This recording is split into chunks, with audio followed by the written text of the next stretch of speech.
Good morning, dear children. Hope you all are staying safe at home. Welcome to a new session in English. We all believe in medicine. Medicine is a science and art of maintaining health and healing diseases. At this situation, it is very important to be healthy, and we use different medicines. Some are natural herbs or some other remedies are said to treat certain ailments like headaches and common cold. But anyhow, being healthy at this situation is a very important thing for all of us. As you know, each unit is based on a specific theme. Here, Unit 5 is based on the specific theme, that is being healthy. Today we are going to discuss about section A comes in unit 5, that is a very beautiful poem written by Tabish Khair, that is House with the Grey Gates.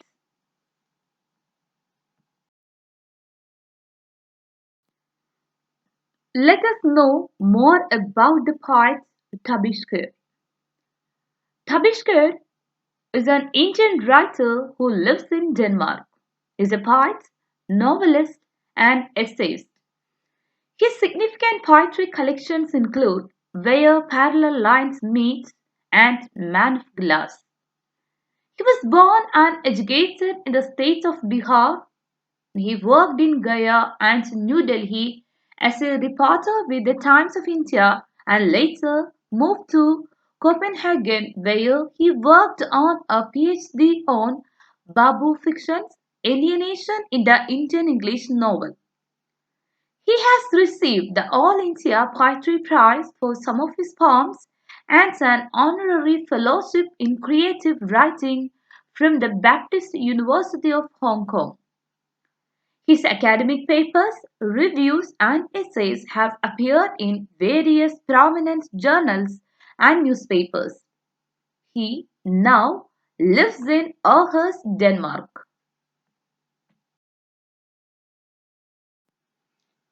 What can you see on this picture? Yes, it's an image of a house with a great gate.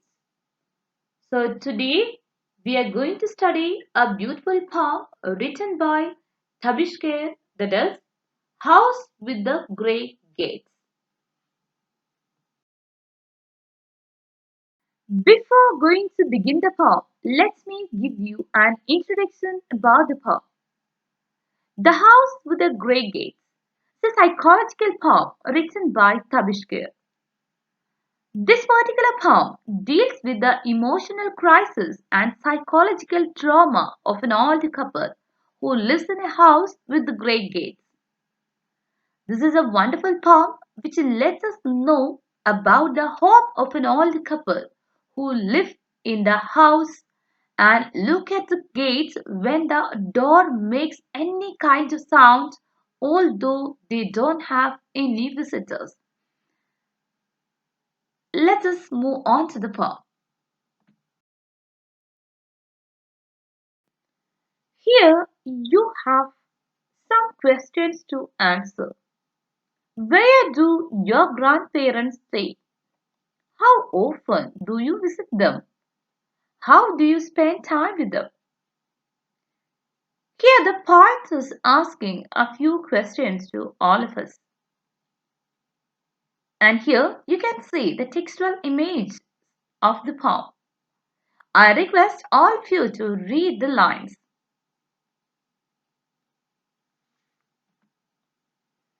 Now I'll recite the lines for you. In my street there is a white house with a little grey gate that is slightly off one hinge and always open. An old woman sits on its porch and knits, looking up when the gate creaks with age of winds. expecting someone, though no one comes, nor has come for years. An old man sometimes tidies up the faded garden, where your shrubbery has threads refusing to be weeded out. Now let us analyze the first stanza of the poem. The open gate symbolizes the welcoming heart of the old couple, which is always open for their children, but no one comes there. And all the woman was sitting and knitting something there.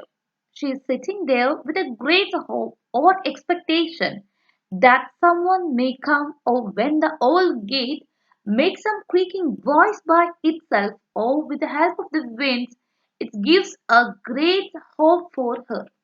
But nobody comes there for many years.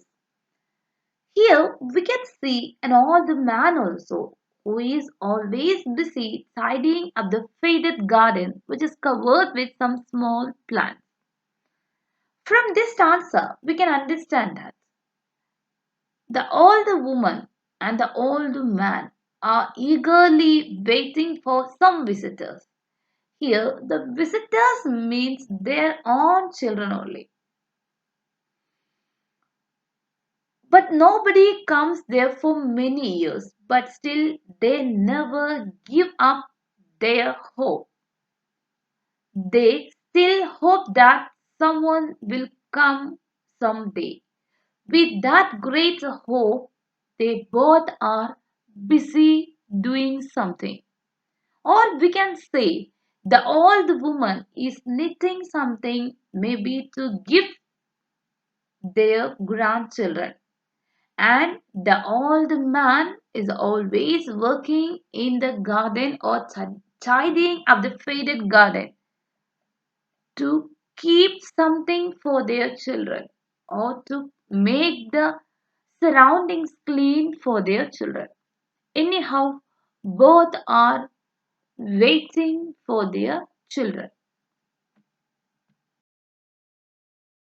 Ever since I moved here, I have seen this little white house with the old man and the old woman and an old pattern of life, refusing to be weeded out from this skyscraping streets where two people had grown roots, one scattered seeds, and now, with a hope stubborn as weeds, still peer through curtained windows when the gate creaks. Let us analyze the second stanza. Whenever the poet passed the place, he could see the little white house with the grey gates and the old couple with their old style of living. Nobody put any attention on them, and no one could give any support or change on their house or on their lifestyle, not even their children. Even though many skyscrapers were built over there, but nothing could change their grey house or the old couple. They were not ready to change themselves as they felt that it was a symbol of a beautiful life they had with their loving kids once, where they had planted the seeds of their love and culture. Here, the scattered seeds meant their kids who had left them alone and went to different countries for building a new and better life. Even though the old couple sacrificed their whole life for their kids, but now nobody cared them or came to see them. They were not ready to give up their hope that their children would come to see them. With that hope, they peered through the curtained window or the creaking gate optimistically. It's a very significant stanza of the poem, we should say. Here, whenever the poet passed the place, he could see the little white house with the same grey gates and the old couple with their same old style of living. Even though a lot of changes happened around them, but they were stubborn or they were not ready to accept any changes. or we can say that they keep it as a symbol of their beautiful life they had with their loving kids once, and now they are hoping or expecting the arrival of their children. That is the reason by which they are eagerly looking or peering at the gate. Whenever the gates make any creaking sound, with great expectation, they are looking through the window or they are looking at the gates that their children are going to come. With that hope, they are living optimistically.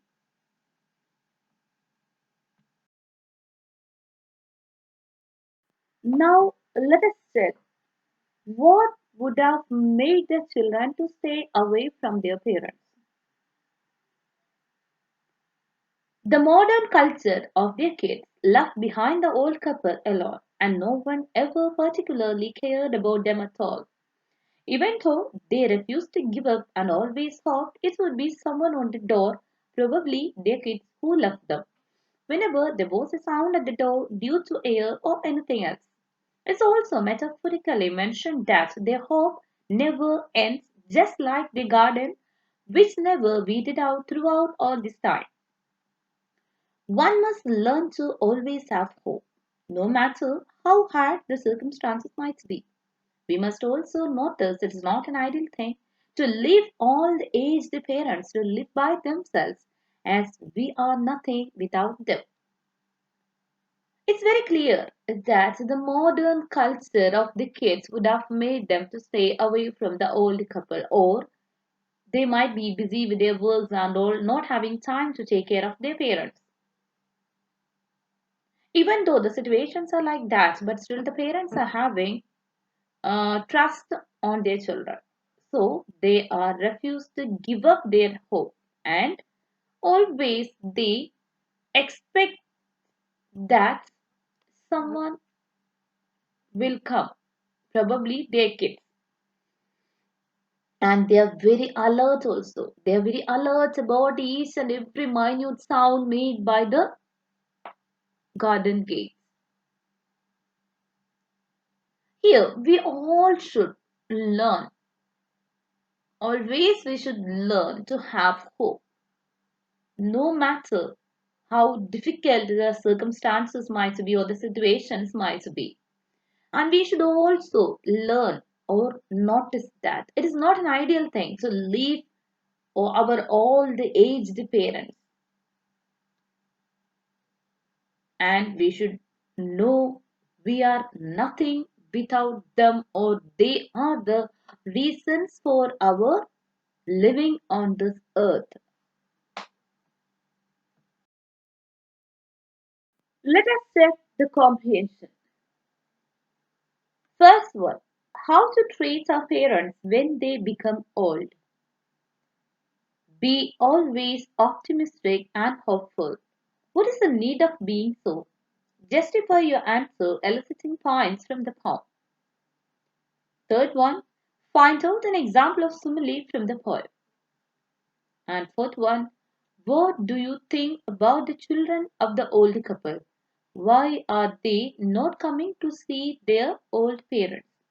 I hope the poem was very clear to you all, so you will be able to answer all these four questions. So, do write the answers in your practice notebook.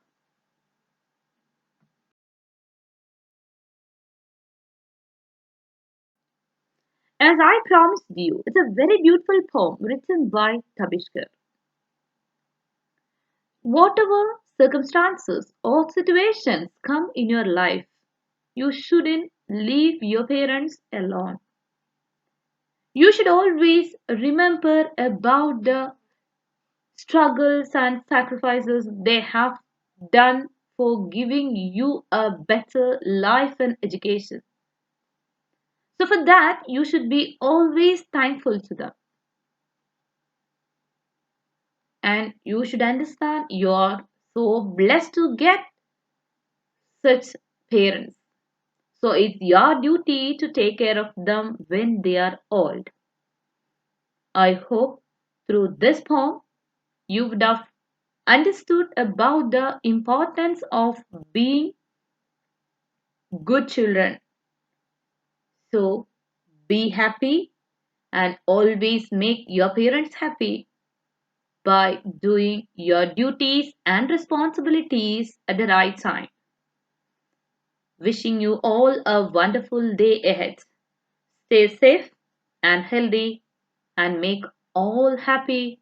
Thank you.